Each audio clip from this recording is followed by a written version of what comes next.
Why do trauma survivors have such a hard time securing long-term relationships? That's the topic today, and that's what I'm going to be speaking on. I'm about to go in the gym and take a dance class, so that's why my hair is pent up and I got this sweatband on. Just to explain why I look a little bit crazy this morning. But I thought it was something that I wanted to share, because I'm sure I'm not the only trauma survivor out there, and that's what my messages are for. My messages are meant to encourage and empower others that have been through some of the most devastating things that a person could go through and still come out as a survivor, and not only a survivor but thriving in life, actually being a person that thrives. So if you haven't done so already, please click and subscribe on this YouTube channel for more real talk videos. A lot of my videos are testimonials. A lot of my videos are just everyday topics that people discuss, and everyday situations that we go through. And sometimes people don't like to discuss some of those things. Sometimes important topics are not as popular as, you know, gossip and all those, you know, little news channels that you go through, and all the podcasts with where everybody down each other and talk about each other and gossip. And that's not what this is. This is about us empowering ourselves to become better people, so that we can elevate ourselves. So that's what this channel is about. It's about growth, and it's about transparency. My channel is about transparency. My channel is about, I want to connect to people, like-minded people, through this channel. People that have been through different life experiences such as I. This channel is not for people that feel like they're not broken, or they've never been broken, or they can't relate to growing up poor and being in poverty-stricken families and going through abuse and all of those horrible things, and alcoholism, drug abuse. All those things is stuff that I have lifetime experiences with, so I try to relate to people that may have those same lifetime experiences. The only reason why I want to relate is so that I can maybe help change a thought. It could start with one thought, because we all know we cannot change our lives until we change the way that we think. So that's what this is about. It's to provoke some type of positive mindset, or just a new perception that maybe that we've never thought of before. So that's what this channel is meant to do. It's never meant to dishonor anyone. It's never meant to make anybody feel bad. And I feel like my channel is not for everybody. So if this channel isn't for you, don't watch it. It's cool. Let the people that really get something from it watch it, because I find that some of the stuff that I put out, other people take it personally, and it's really not. I'm just doing what God is calling me to do. He's told me to tell my story. He's told me to encourage other people. He's told me to be open and transparent, and that's exactly what I am.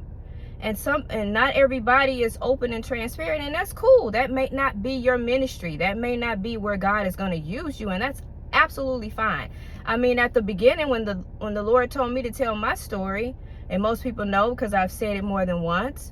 If you haven't done so, you can always click and subscribe. You can order my book, and it's in my book. How he came to me and told my story, I was like, no, I ain't gonna be able to do that. I don't know. I don't think I'm gonna be able to do that, because a lot of, we expose ourselves. We make ourselves vulnerable when we tell our testimonies, but that's something that he wanted me to do. So I'm doing that now, and I'm doing it unapologetically. I'm not trying to hurt other people. I'm not trying to put other people's lives on Front Street. That's not what I am doing.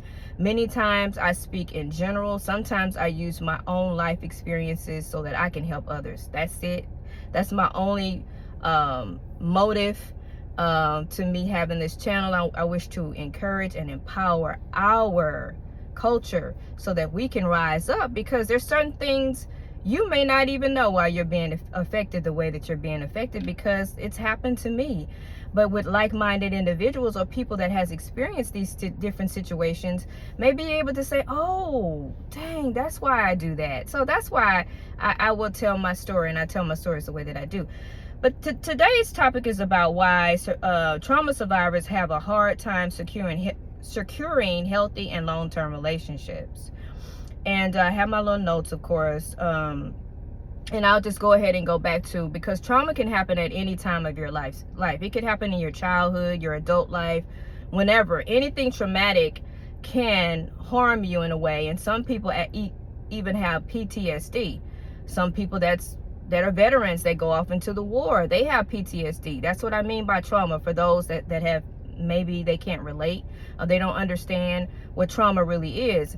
But this is going out to the trauma survivors. I don't have a lot of time, so I'm gonna try to get through this, but I wanted to explain why. And I'm coming from a child's perspective. Like in your childhood, if you've had trauma happen to you in your childhood, it's a little bit different, because that's when you're growing and you're learning, you're starting to adapt to certain things, and you're learning stuff subconsciously. And learned behavior is what you tend to do without you even know you're doing it. It's subconscious. So I thought I would point out, because our relationships with our parents is the most important relationships, we can tend to, if you didn't have that safe upbringing to where you feel secure and there was a lot of abuse going on, then that was the most, say for instance, if your most important relationship was from your father, because I think fathers are way more needed than the world wants to admit, but we really need our fathers. So if my most important relationship was to my father, and the only thing I've ever experienced was traumatic, like a bunch of traumatic experiences, which, created trauma, injury inside of me, then that was my most important relationship. That was the relationship that should have protected me and covered me and made me feel secure. So, but what I learned is, because I didn't have that relationship with my father, I find that many times than not, I bring that over into my adult life by not feeling safe and wanting the other partner to make me feel safe, in a sense, so that I can just be the woman God designed me to be.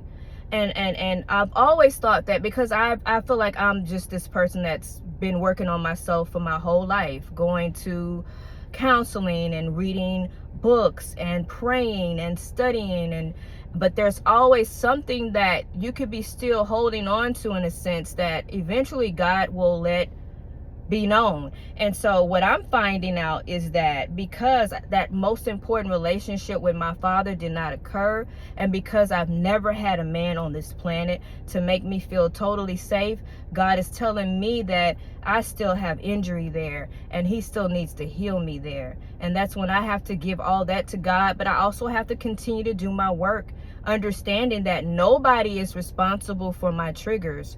I am responsible for them. And so I said all that to say, because I'm sure I'm not the only person that's going through this. And what happens, and I'll just explain some of the triggers that it could be anything. And like, I won't say that it'll even have to be something that's factual, but it could be anything that'll trigger me. And then I immediately go back to, especially if I'm starting to get close with someone, and this could be on a platonic level, this could be on a romantic level, whatever.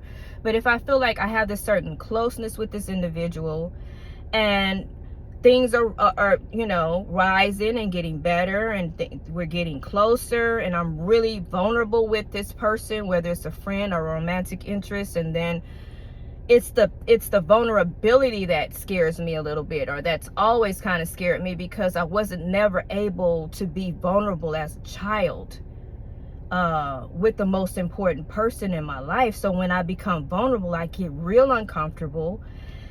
And I may even, if I'm triggered, even more so, if I'm triggered, then, and I want to make sure I'm saying it right, it could be, the closer I become, the more vulnerable I become.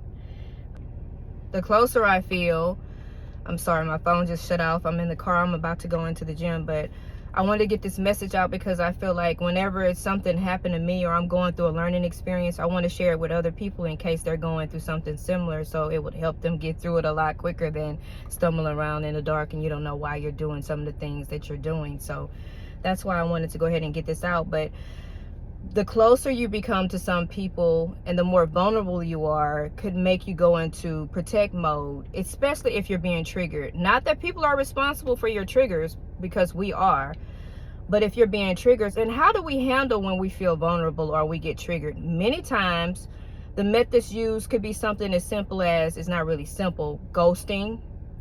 That's why a lot of people feel like, well, I don't know what happened. We were getting really close and then all of a sudden that person ghosted me. They could be going through something like that. They're getting too close now. They have to back off. So ghosting. Another thing could be, where did I put that? Ghosting, running away from, like totally just leaving, or fight or flight. So say for instance, you're in a situation with someone, you're having a disagreement, you've been triggered. You could go into fight or flight mode. That means you still have some work to do in that area, and it's okay, because we're all a work in progress. Don't feel bad about it. Just recognize that could be a block for you. And so a lot of spiritualists call it, blocks, that you have a block that you need to be removed. That's something that's deep within, but you can heal from it, and you can get the spiritual cleansing and all the needs that you have. You can get all that, but you have to first realize where you are. And I say this all the time, always realize where you are in what part of your life that you are your own poison. And that could be one of them with people that has experienced, that are, I'm always going to say trauma survivors.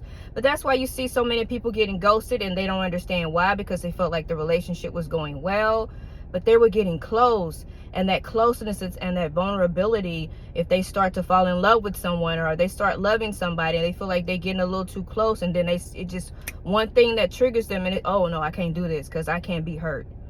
So then they're running. They're still running. We have to stop running. We need to heal. So that's what this video is about. And that means you must protect yourself from anything and anyone. Safety. So safety and security, I just want to let everybody know, for trauma survivors, safety and security is big for us. Like, I'm going to include myself in that. It's huge. That's my love language. If you can make me feel safe, you can have me forever. Like, loyalty, anything you want, that's it. I'm done. I have not yet found that yet. I haven't found anyone that, so now I have to do it for myself somehow. Because what if I never find this safety and security I'm looking for in a person or in a friendship? I have to have that between me and God, my safety and security. I have to do that for myself. So that means I have to know how to handle when I'm being triggered, by understanding, is this real or is this coming from your past? Make those distinctions, feel the feeling and let the feeling pass. So that's one of the biggest things, one of the biggest relation killers out there, other than infidelity, is having these, blocks. Like, there's a block you have because you're scared, you're vulnerable, you're open. Some people will never experience vulnerability because they've just given up on it. Like, I'm not doing it. But for those that keep trying, I suggest you keep trying, because one day you're gonna get it right. So I said all this to say is that once you recognize what triggers you, then you can really start to pray about it and really start doing your spiritual work. But you also have to do your mental work. I brought this book that I've been reading for a while, and I'm just gonna show it to you guys. It really helps me, but it's like, I don't know if you can see it.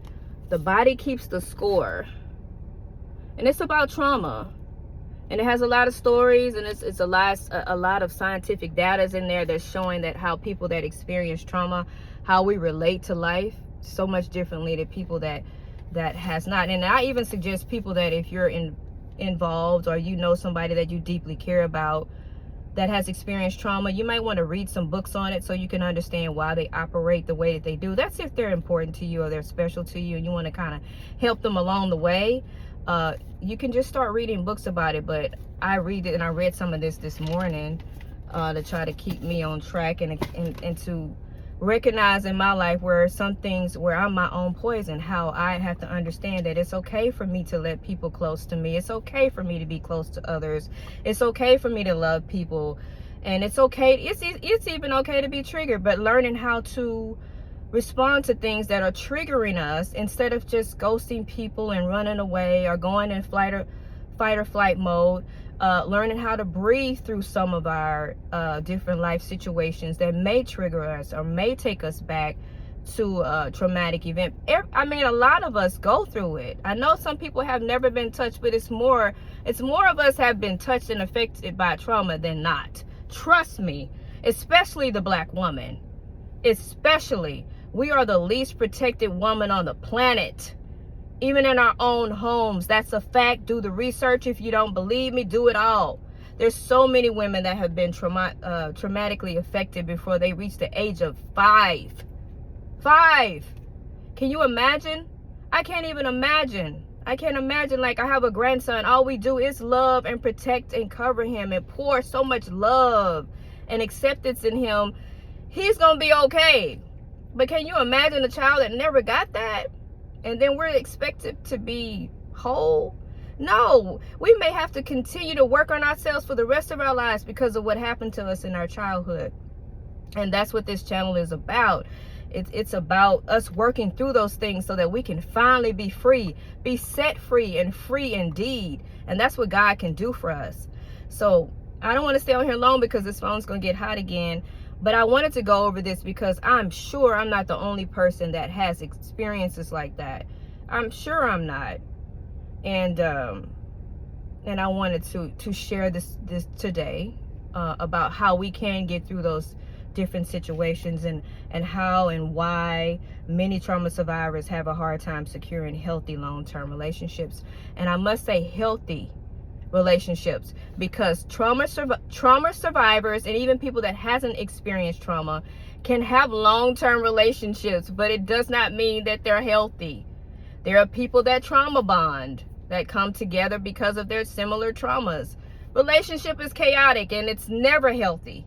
So, and they could be together for 20 years. I'm like, no, I don't want a 20-year unhealthy relationship. I want a 20-year healthy, whole, committed relationship.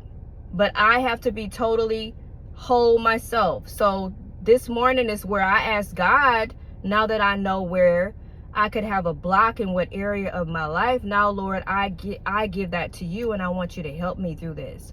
I'm going to do my physical work, and I'm going to pray for him so he can do the spiritual part. We can do that together. But I also have to do my mental work. My mental work is me always recognizing in my life where I am my own poison.